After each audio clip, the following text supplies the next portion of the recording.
dans cette matière, ce verset, il commence avec ceci. Quand les temps furent accomplis. Cela est très important pour nous de comprendre que Jésus, quand il est venu, ce n'est pas par hasard que cela est arrivé. Non, les signes du temps étaient accomplis, les prophéties étaient accomplies et le moment de Dieu était venu. En bref, tout cela veut dire que Dieu agit avec un plan. Il agit d'ailleurs toujours avec un plan. En théologie, on appelle ça aussi le plan du salut pour tous les hommes. Ou est-ce que vous imaginez Dieu dans son ciel, dans sa gloire, un peu comme un roi lunatique qui se dirait « Eh bien, aujourd'hui, on va secouer un peu la terre, on va leur envoyer quelques foudres. » Ou est-ce que vous imaginez Dieu qui agit purement par ses émotions? Est-ce que Dieu se laisserait-il provoquer? Il agirait sur la provocation des hommes? Eh bien, la parole dit, si Dieu devait agir ainsi, aucun d'entre nous ne serait en vie, parce que nous provoquons le Seigneur jour après jour. Non, il faut comprendre que Dieu agit avec un plan, toujours et tout le temps. Dans tout ce qu'il fait, il a un plan, il a un objectif.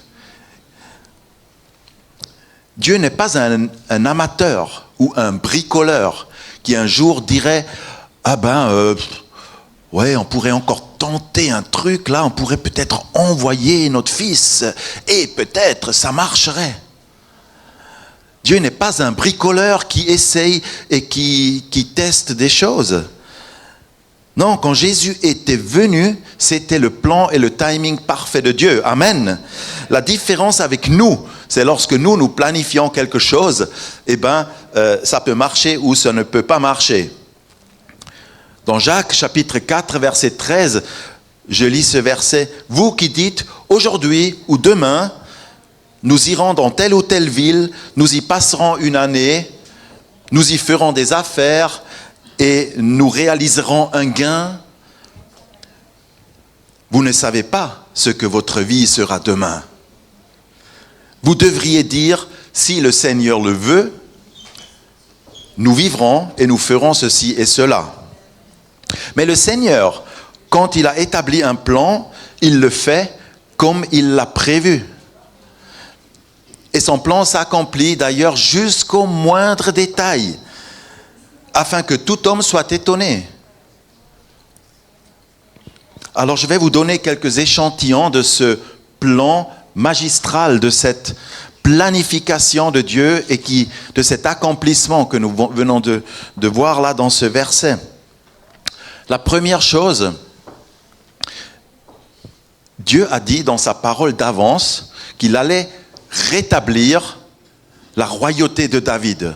Quand le Messie viendra, quand le Sauveur viendra, ce sera aussi un rétablissement de la maison de David. Vous avez lu ça peut-être dans le prophète Ésaïe quand il dit « Je rétablirai les fondations de la maison de David et sa royauté subsistera à toujours. » Pour cela, il fallait en fait que Jésus-Christ, le Messie, puisse naître dans la lignée de David, dans la généalogie de David. Est-ce que Jésus est un Davidide? C'est-à-dire quelqu'un qui fait partie de la lignée de David? Oui. Jésus est né dans une famille qui remonte aux temps anciens, dans les temps jusqu'au roi de David. Et pas seulement par Joseph, mais aussi par sa mère, par Marie. Et ça, c'est encore plus important, je trouve, parce que ça veut dire que vraiment dans ses veines, dans les veines de Jésus, coule vraiment le sang de de David, pardon. Tous les deux, Joseph et Marie, viennent de la maison de David. Il y a deux généalogies, une en Matthieu et une dans le chapitre 3 de l'évangile de Luc. Et les deux ne sont pas les mêmes. Vous pouvez vérifier. Ce sont deux généalogies différentes. Puis, vous savez aussi ceci. Le Messie doit naître à Bethléem. OK ? Maintenant, il faut encore que cela s'accomplisse et que cela se réalise. Or, Joseph et Marie se trouvent jusqu'à quelques jours ou quelques semaines de la naissance à Nazareth. Comment vont-ils aller à Bethléem? Comment ça va s'accomplir? Eh bien, Dieu, il a mis dans le cœur de César à Rome une idée de folie et ils ont fait un recensement populaire et tout le monde devait se rendre dans sa ville d'origine. Et ça tombe exactement sur le moment de la naissance. Et eux, ils se sont mis en route des mois, peut-être même une année avant. Ils ont dû planifier, eux, un long voyage. Et eux, ils arrivent pareil au moment où Jésus se trouve à Nazareth, à Bethléem, et où il y a cet événement. Tout s'accomplit au détail. Et je pourrais encore continuer, mais ceci juste pour nous faire comprendre, pour montrer à quel point tout est accompli à ce moment-là, et que Dieu accomplit et agit avec un plan. C'est tout simplement merveilleux. Nous lisons, quand les temps furent accomplis, Dieu a envoyé son Fils.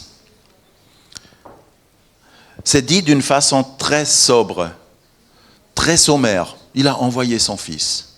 Mais qu'est-ce qu'il y a là derrière? Envoyer son Fils, ok. Mais est-ce que Dieu aurait dit en quelque sorte, mon Fils, maintenant, le moment est venu, vas-y. Est-ce qu'il y a eu une discussion au ciel? Qui a décidé de cela? Est-ce qu'il y a eu un débat entre le Père et le Fils? Est-ce que le Père a-t-il obligé le Fils? Est-ce qu'il a dit, tu dois le faire maintenant? Nous ne savons pas s'il y a eu une discussion céleste. Nous ne connaissons pas ces détails. Par contre, dans toute la Bible et dans les 4 évangiles, il y a un seul témoignage. Vous pouvez lire tout ça. Il y a un seul témoignage et elle dit, Jésus était le Fils obéissant à son Père. Il s'est soumis de lui-même. Il n'a pas été forcé. Nous lisons dans Philippiens chapitre 2, verset 8, il s'est humilié lui-même, c'est-à-dire de lui-même, de sa propre volonté, il s'est humilié, il s'est soumis sous la volonté de son Père, en devenant obéissant jusqu'à la mort sur la croix. Là aussi, quand on parle de Noël, c'est pas juste la naissance à Bethléem, la crèche et tout ça. Le plan de Dieu était que son enfant, son fils, aille jusqu'à la croix. Il va obéir jusque-là. Le Père aime son Fils et le Père souffre dans le Fils. Et le Fils, lui aussi, se soumet par amour. Donc, imaginons-nous un instant ce moment particulier, ce moment précis où le Fils, il quitte la gloire du ciel. Il sort. Son siège est vide maintenant. Les archanges et les êtres célestes retiennent le souffle. Le Fils, la lumière éternelle, quitte sa place. Il va où? Où est-ce qu'on va le recevoir? Imaginez-vous cette transition. Il quitte, mais il va où? Il est allé où?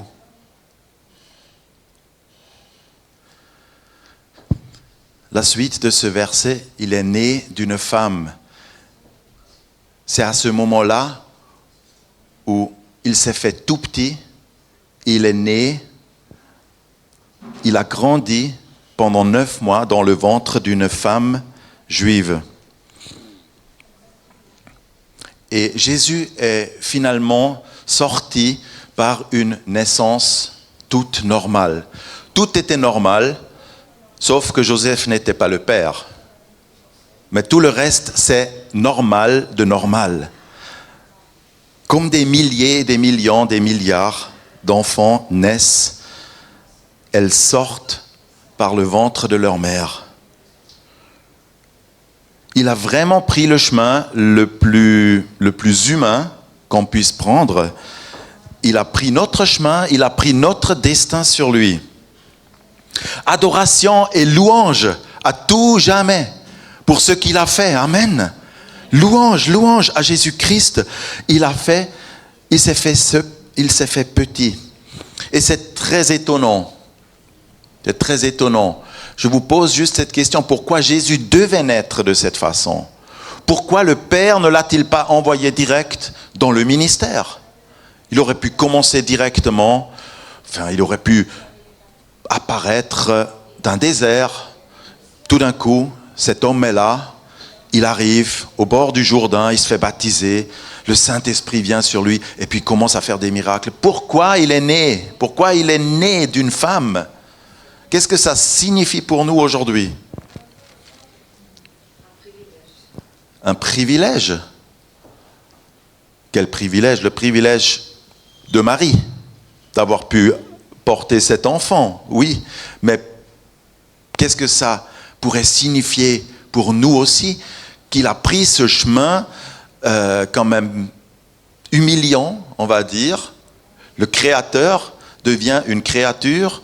Le Tout-Puissant rentre dans le ventre d'une femme absolument ordinaire et normale du peuple.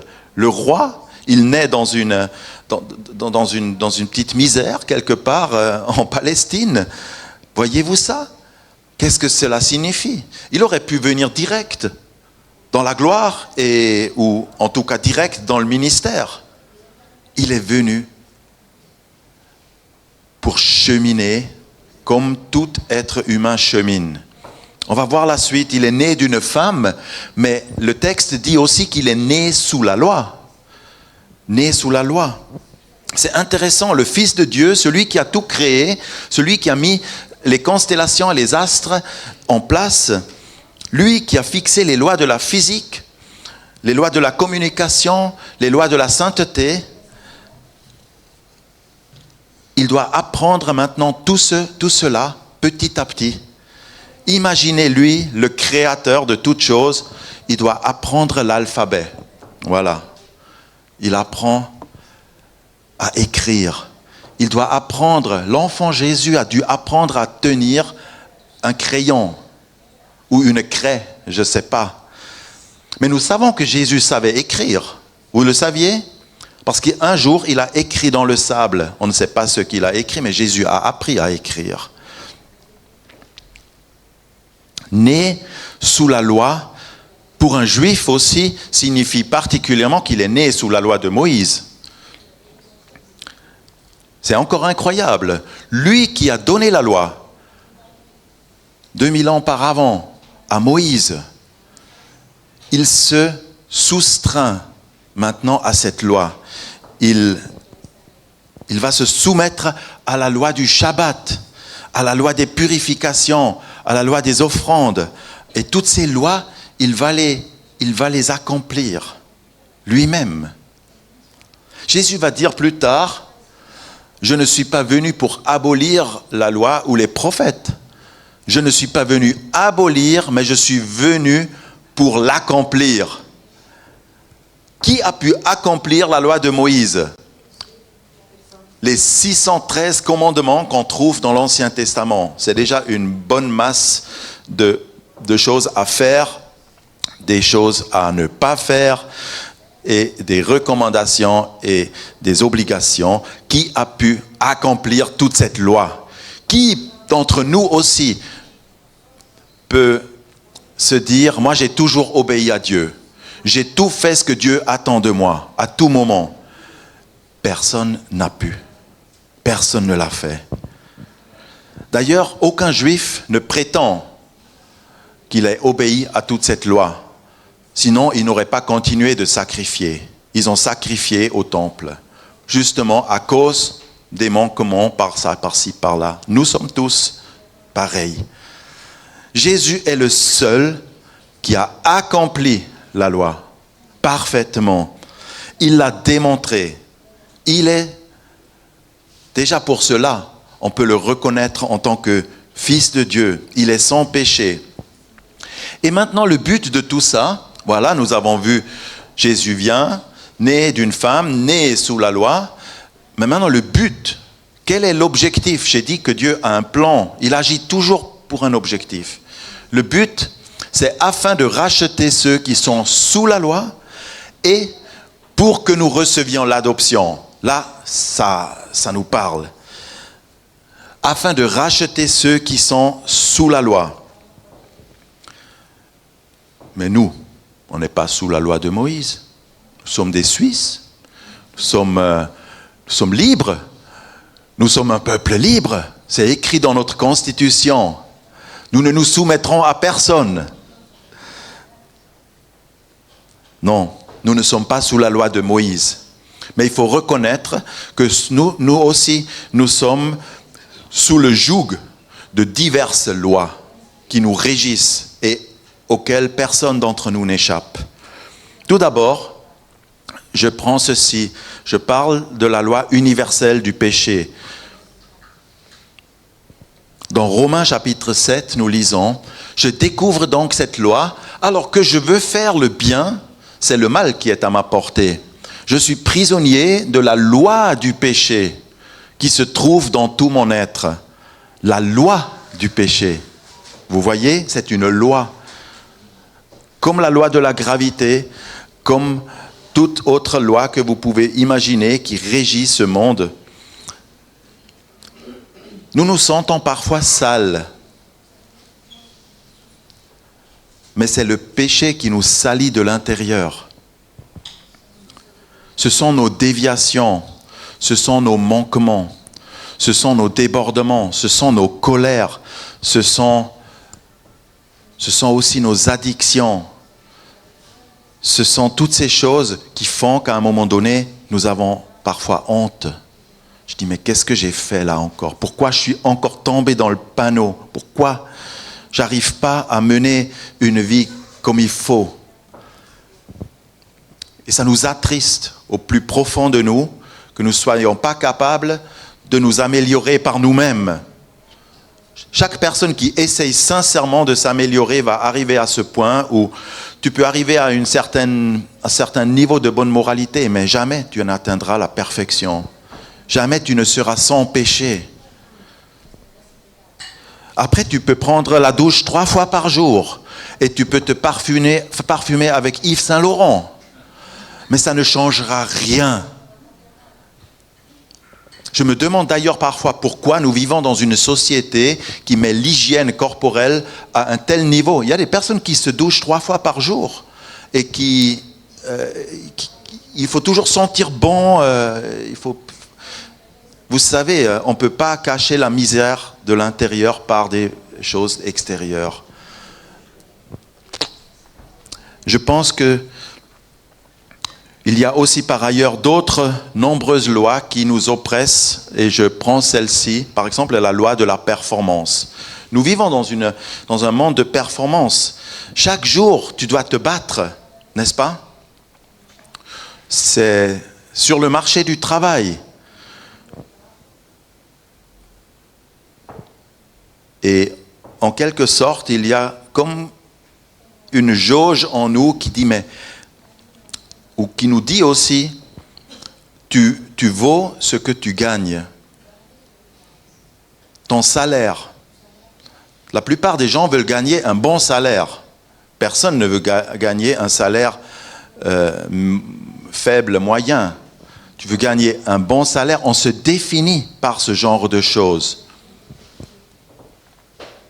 Et puis, il y a des lois et de la pression qui viennent de la société. Nous vivons particulièrement dans un monde aujourd'hui où nous avons écarté Dieu dans notre société. Voilà, ce n'est pas la loi de Dieu, ce n'est pas la volonté de Dieu qui est mise en avant. Mais on nous dit, ce que nous avons à penser. On nous dit, voilà ce que tu dois faire, voilà ce que tu dois penser. Tu dois t'habiller ainsi et ainsi. C'est le conformisme. C'est aussi la loi de plaire. La pression sociale, la famille aussi qui exerce une pression sur nous, que parfois nous abandonnons Dieu à cause de toutes ces pressions. Et puis nous sommes aussi sous la loi de nos propres idéaux. Il y a des personnes qui peut-être disent, mais moi je suis libre, je fais vraiment ce que je veux. Et Dieu, il n'existe pas pour moi. Mais ces personnes aussi sont soumises à des lois. Parfois, c'est la loi de notre propre perfectionnisme. Je dois être une maman parfaite. Je dois être un mec qui présente bien. Est-ce que tu dois faire ces choses? Est-ce que tu dois être tout ça? Ça nous écrase, toutes ces pressions. La pression que nous nous mettons nous-mêmes. Tu comprends que Jésus est venu nous libérer de la loi et de toute loi. Tout court, il est venu nous libérer. Je peux vous dire, dans ma vie, je me souviens que Jésus m'a libéré de la pression de la loi, de vouloir être parfait. Et je n'essaye même pas de m'améliorer moi-même. Parce que je n'arrive pas à m'améliorer moi-même. Je viens à Christ. Je lui confesse mes péchés. Je prends sa perfection parce que je ne suis pas parfait. Je prends sa grâce sur moi. Elle coule sur moi. Je vous ai déjà raconté une fois comment le Seigneur m'a délivré aussi de la crainte de l'homme. Pendant des années, j'étais un pasteur qui ministrait, qui travaillait toujours sous la crainte de l'homme, les critiques. Celui dit, il me dit ça, quelqu'un d'autre me critique et ça me détruisait et ça me rendait anxieux et stressé. Le Seigneur, un jour précis, il m'a délivré de ça. Et c'était un jour glorieux et merveilleux. Je peux te dire, quand tu n'es plus dépendance de ce que les hommes disent et pensent. Alléluia. Je vous souhaite cela. Libéré de tout ça, c'est une belle chose. Jésus est le libérateur.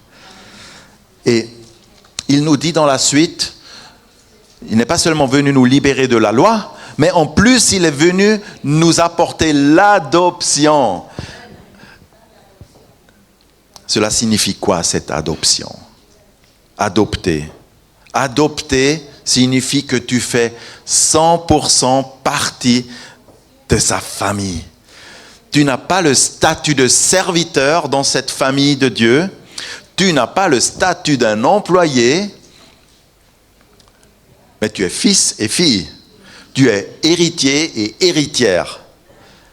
Et levez vos têtes, frères et sœurs. Levez votre tête. Vous êtes appelés fils et filles. Jésus, en fait, il est venu nous montrer l'amour du Père. Vous savez, on ne peut pas dire Dieu est amour. Mais si on ne voit jamais rien de concret de cet amour. Par exemple, Dieu t'aime, mais jamais on ne voit rien de sa part. Jamais il ne te visite. Jamais ce Père ne te donne un cadeau. Mais tu vas te dire, mais il est où ce Père? Est-ce qu'il m'aime réellement? C'est abstrait. Parfois, j'ai discuté avec des musulmans qui, eux, disent aussi, Allah est le très miséricordieux. Vous lirez ça dans le Coran. Très miséricordieux. Mais en même temps, Allah est inatteignable, il est très haut, il est très pur, il est très éloigné. Comment tu peux dire qu'il est miséricordieux si tu ne vois jamais cette miséricorde, si cette miséricorde n'a pas de visage? En Jésus, Dieu a donné un visage à ce Dieu invisible. Il est venu nous montrer l'amour de Dieu. Ça, c'était le but aussi. Dans Jean chapitre 14, le Seigneur, il dit, celui qui m'a vu moi, il a vu le Père. Jésus était la représentation parfaite du Père. Et dans Jean chapitre 17, vous pouvez aussi lire, connaître le Père, c'est avoir la vie éternelle. Je suis venu pour leur montrer le Père, et connaître le Père, c'est la vie éternelle. C'est-à-dire, c'est vraiment l'ultime amour de Dieu. C'est pas seulement de nous dire je t'aime, mais il nous dit je t'adopte, je te prends chez moi et tu seras toujours avec moi et je ne te chasserai plus jamais et ma maison est toujours ouverte pour toi. Ça, c'est de l'amour prouvé, ça, c'est de l'amour véritable. Et la vie éternelle, c'est ce cadeau que Dieu te fait. En t'adoptant, il a dit pour toujours. Alléluia. Et dans la suite, nous lisons ceci, nous terminons ce petit passage, ce verset. Et il dit, parce que vous êtes des fils et des filles, Dieu a envoyé l'esprit de son Fils dans vos cœurs qui crie « Abba, Père ». Et là maintenant, Dieu aussi envoie son esprit, c'est-à-dire l'esprit de Jésus vient en nous. L'esprit de son Fils dans notre cœur.